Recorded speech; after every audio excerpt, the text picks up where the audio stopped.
tompo mafisa fo nolalovandrahona ihany koa ny tontolo ny asa eo amin'ny tontolo serasera sy ny fifandraisana, izany hoe ao amin'ny asa fanaovan-gazety. Oelso Andriakaja Joe Arvelo, mpanao gazety teto amin'ny radio Antsiva, fony isika mbola teny Ambotately. Izy no mpanolotra vaovao amin'ny teny anglisy teto amin'ny ity onjam-peo ity, ary anisany ireo mpanao gazety sangany teto amin'ny firenena any ka tsy tafapetraka tamin'ny toerana iray ity namana ity, fa dia lasa natsoina tany amin'ny centre de presse américaine tetsy Antanimena, ny ainga hatreny Amboda zany, ary tonga hatreny amin'ny Masivo américaine etsy Andranomena. Nodimandry omaly i Oelso Andriakaja izay anisany ireo mpanao gazety sangany. Mpikarakara mpanao gazety no tena ny masoa tao anatin'izany tontolo nanana ny andraikitra teny anivo ny Masivo américaine izany, ary tsy nisy mpanao gazety na iray aza tsy nandalo teo aminy ka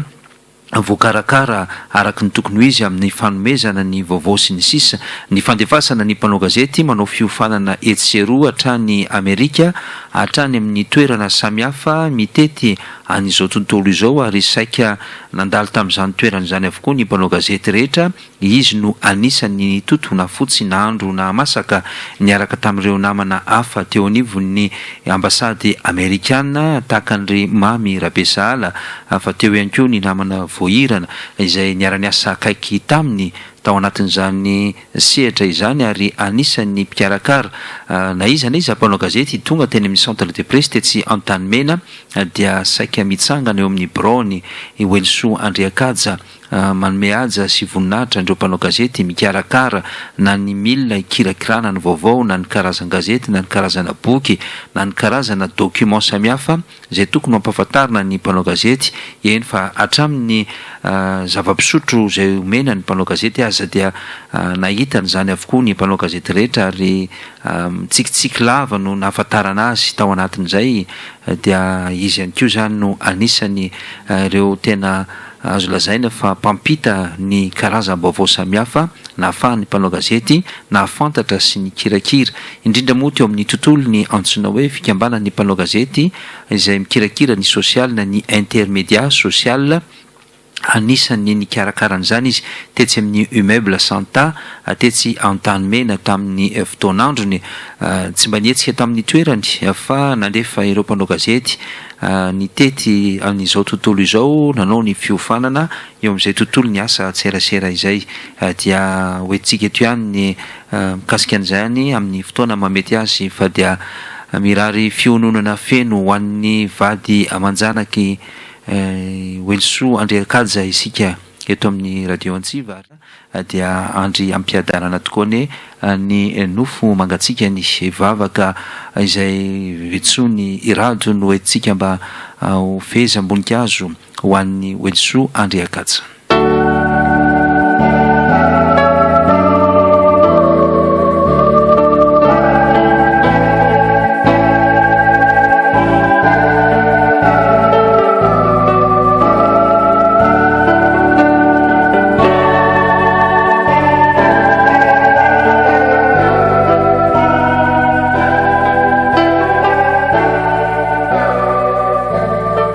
Tompo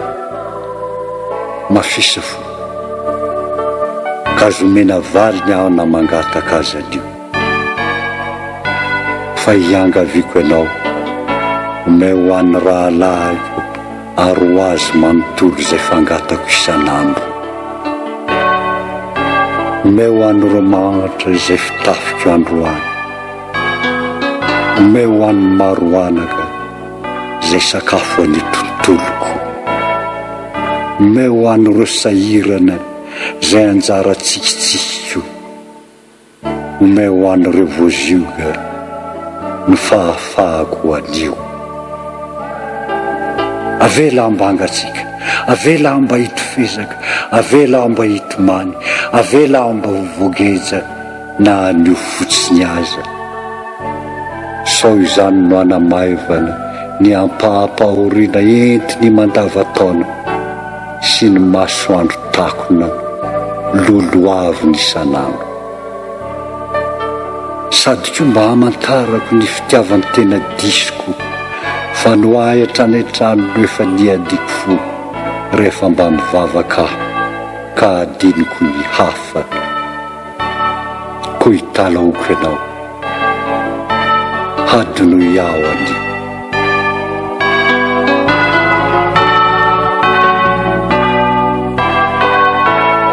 tandrindo ny fiainany Welso tokoa izay nambarantsika tao anatin'izany tononkalo novetesiny radio izany.